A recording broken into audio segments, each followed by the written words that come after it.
Videos देखने के लिए सब्सक्राइब करें जनसत्ता.com, बेल आइकन दबाकर पाएं लेटेस्ट नोटिफिकेशंस।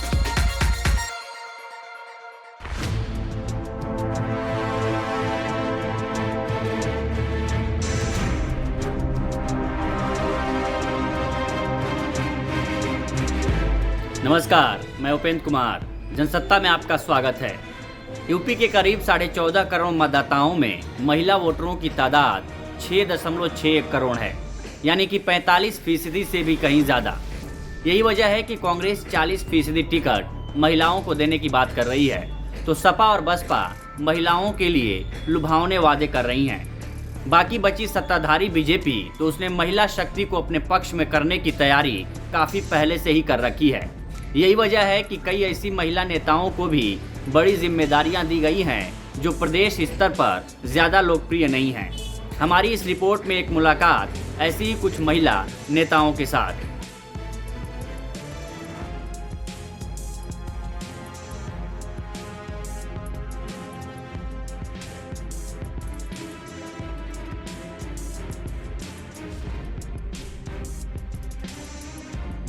सबसे पहले बात सीएम योगी के मंत्रिमंडल में शामिल कुछ गुमनाम महिला मंत्रियों की, जिनमें सबसे पहले नाम आता है सामाजिक न्याय, अनुसूचित जाति और अनुसूचित जनजाति कल्याण मंत्री गुलाबो देवी का। गुलाबो देवी यूपी संभल जिले के विधानसभा सीट चंदौसी से बीजेपी के टिकट पर जीतकर विधायक बनी हैं।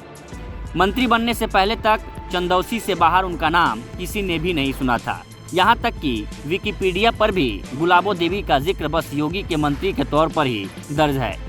3 बेटियों की मां गुलाबो देवी मंत्री बनने के बाद अपने कई कामों के लिए ज़रूर मीडिया में आईं, जिनमें से एक था साल 2020 में उनकी बेटी की लॉकडाउन में हुई शादी, जहां 30 लोगों की परमिशन के बाद 250 से ज़्यादा लोग पहुंचे थे।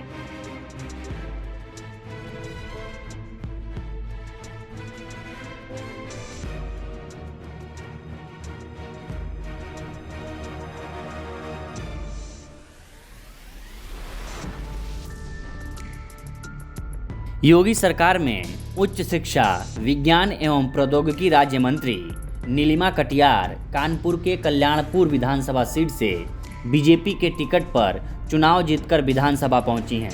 उनकी मां प्रेमलता कटियार भी यूपी की मंत्री रह चुकी हैं, जबकि पति पीसीएस अधिकारी हैं।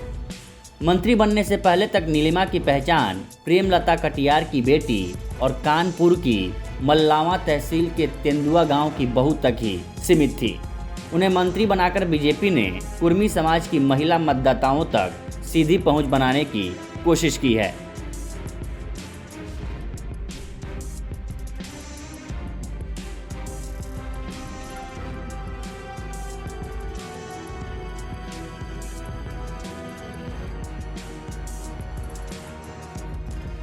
योगी सरकार में तकनीकी शिक्षा राज्य मंत्री कमल रानी वरुण घाटमपुर से बीजेपी विधायक हैं। वो 2 बार लोकसभा सांसद भी रह चुकी हैं, मगर लो प्रोफाइल होने के चलते प्रदेश स्तर पर उन्हें कम ही लोग जानते हैं। राजनीति की शुरुआत इन्होंने नगर निगम स्तर से की। अनुसूचित जाति की महिला वोटरों तक सीधी पहुंच बनाने के उद्देश्य से कमल रानी अपनी पार्टी के लिए तुरूप का इक्का साबित हो सकती हैं।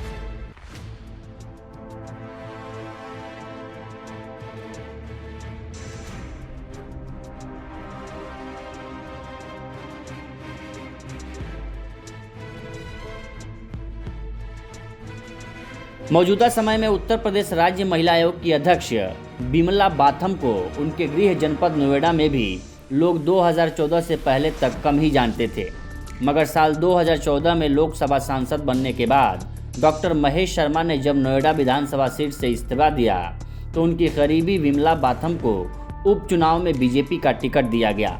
वो जीती और विधानसभा में पहुंची।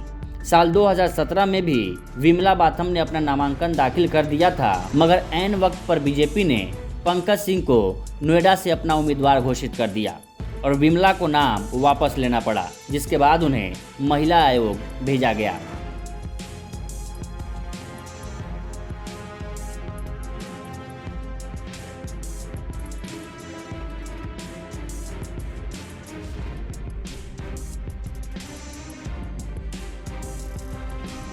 और अब बात उस महिला नेता की जो आज की तारीख में भले ही मशहूर हो चुकी हों, मगर साल 2018 से पहले तक उन्हें एक सीमित इलाके में ही लोग पहचानते थे।